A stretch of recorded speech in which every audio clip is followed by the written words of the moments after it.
Okay, thank you. കഴിച്ചോ? പേരെന്താ? ആ, ഇവിടെ ഉണ്ടാകാറുണ്ടല്ലേ? ആ ശരി, ഓക്കെ, കഴിച്ചോ. കാണുമ്പോൾ തരാം കേട്ടോ. ഇവിടെ കാണുമ്പോൾ തരാം.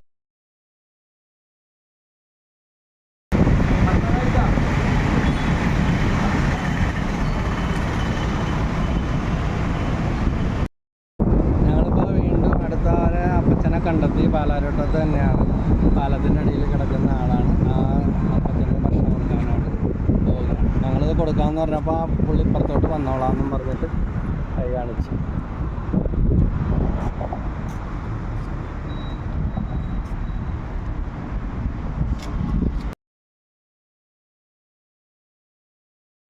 സെൻറ്റ് മേരീസ് പ്രൈവറ്റ് ഗ്രൂപ്പിൽ നിന്ന് ഭക്ഷണം കൊടുക്കുന്നതിൻ്റെ ഭാഗമായിട്ട് ഉച്ചഭക്ഷണം കൊടുക്കുന്നതിനായിട്ട് നമ്മൾ പാലാരോട്ടം പാലത്തിൻ്റെ അടിയിൽ ഒരു അമ്മൂമ്മ കിടക്കുന്നുണ്ട്. ആ അമ്മൂമ്മക്ക് ഈ ഭക്ഷണം കൊടുക്കാൻ വേണ്ടിയാണ് ഞങ്ങളിപ്പോൾ വന്നിരിക്കുന്നത്. നമുക്ക് അങ്ങോട്ട് പോകാം.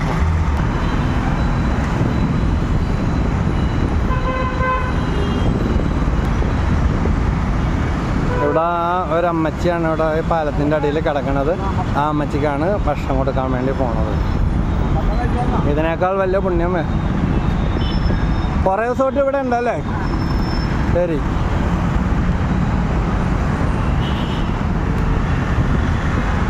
വലിയ സന്തോഷമായി. ഇതിനേക്കാൾ വലിയ സന്തോഷം വേറെ ഒന്നുമില്ല. നമ്മളിപ്പോൾ എടപ്പള്ളിയിൽ പാലത്തിൻ്റെ അടിയിലാണ്. ഇവിടെ ഒരു പ്രായമായ ഒരു അപ്പച്ചൻ തളർന്ന് ക്ഷീണിച്ച് കിടപ്പുണ്ട്. അദ്ദേഹത്തിനാണ് ഇപ്പോൾ ഭക്ഷണം കൊടുക്കാനായിട്ട് പോകുന്നത്.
ഞങ്ങളിപ്പോൾ എടപ്പള്ളി അല്ലേ പാലത്തിൻ്റെ അടിയിലാണ് എത്തിയിരിക്കുന്നത്.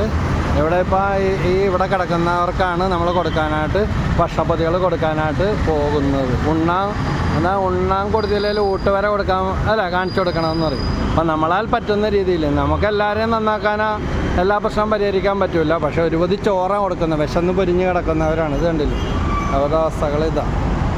പക്ഷേ എന്തെങ്കിലുമൊക്കെ ഉണ്ടെന്നുണ്ടെങ്കിൽ ഇങ്ങനെ ഒന്നും കിടക്കില്ലല്ലോ. വീട്ടുകാർ ഉപേക്ഷിച്ചതാകാം. കാലിലൊക്കെ കെട്ടൊക്കെ ഉണ്ട്. വളർന്ന് വിശന്ന് കിടക്കുന്ന ആൾക്കാരാണ്. ഇതുപോലെ കിടക്കുന്നവരാണ്. എറണാകുളം ജനമൈത്രി പോലീസിലെ ബിനോബാബു സാറാണ് ഇപ്പം നമ്മളോട് കൂടെ ഉള്ളത്. നമ്മുടെ സെൻറ്റ് മേരീസ് പ്രേമശ്രീയുടെ ഒരു വെൽവിഷറും കൂടെയാണ്. ഇപ്പോൾ വിളിച്ചുണർത്തി അമ്മ മക്കൾക്ക് ഭക്ഷണം കൊടുക്കുന്ന പോലെയാണ് ഞങ്ങൾ ഇവരെ പലരെയൊക്കെ പലവിധ രോഗങ്ങളും ഷുഗറൊക്കെ അങ്ങനെയൊക്കെ ഉള്ളവരൊക്കെ ഉണ്ടാവും. ഏതെങ്കിലും അപ്പനും അമ്മയൊക്കെ നല്ല കൺമണി പോലെ വളർത്തിയ മക്കളോ അല്ലെങ്കിൽ കുടുംബത്തിലെ ഉത്തരവാദിത്തങ്ങളൊക്കെ നിറവേറ്റി പക്ഷേ ആർക്കും വേണ്ടാത്ത അവസ്ഥയിൽ ഉപേക്ഷിക്കപ്പെട്ടവരൊക്കെ ആകാം. ഇത് ചോറ്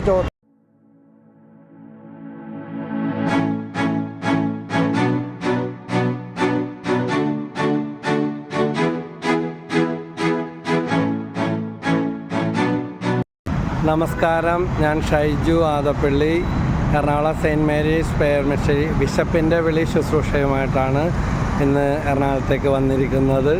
അപ്പോൾ ഞായറാഴ്ച ദിവസം സാബത്താചരണം എങ്ങനെ ആചരിക്കാം, എങ്ങനെ കൂടുതൽ അനുഗ്രഹദായമാക്കി തീർക്കാമെന്ന് പങ്കുവെക്കുകയാണ്. വെറുതെ നമ്മൾ പള്ളിയിൽ പോയത് കൊണ്ടോ കുർബാന കൂടി അല്ലെങ്കിൽ പ്രാർത്ഥിച്ചത് കൊണ്ടോ അതൊക്കെ നല്ല കാര്യം തന്നെയാണ്. ഇത്തിരി കൂടി മെച്ചപ്പെട്ടതാകാൻ, അനുഗ്രഹമായി തീരാൻ, നമുക്കുള്ള നന്മ പങ്കുവെക്കാനായിട്ട് ഇപ്പോൾ കുറച്ച് ഭക്ഷണപ്പൊതികളുമായിട്ടാണ് ഞാൻ വന്നിരിക്കുന്നത്. അപ്പോൾ ഇവിടെ വഴിയരിയിൽ കിടക്കുന്ന ഒരു കുടുംബത്തെ കണ്ടു. ആ അപ്പനും അമ്മയും ഒരു കുഞ്ഞും അടങ്ങുന്ന ആ കുടുംബത്തിനാണ് ഇപ്പോൾ ഭക്ഷണം കൊടുക്കാനായിട്ട് പോകുന്നത്. വിശക്കുന്ന വയറിന്, പൊരി വയറിന് അവിടെ വിശപ്പ് അകറ്റാൻ ഒരു ഭക്ഷണം, ഇതിന് ഈ ലോകത്ത് ഒരു ഏറ്റവും വലിയൊരു വികാരമാണ് വിശപ്പെന്ന് പറഞ്ഞാൽ. അപ്പോൾ ഒരുപതി ഭക്ഷണം കൊടുക്കുക എന്ന് പറയുമ്പോൾ ഏറ്റവും അനുഗ്രഹദായകമായിട്ടുള്ള ഒരു കാര്യവുമാണ്. ആ ഭക്ഷണപ്പൊതിയുമായിട്ട് ഇപ്പോൾ ഞാൻ അവരുടെ അടുക്കലേക്ക് പോവുകയാണ്.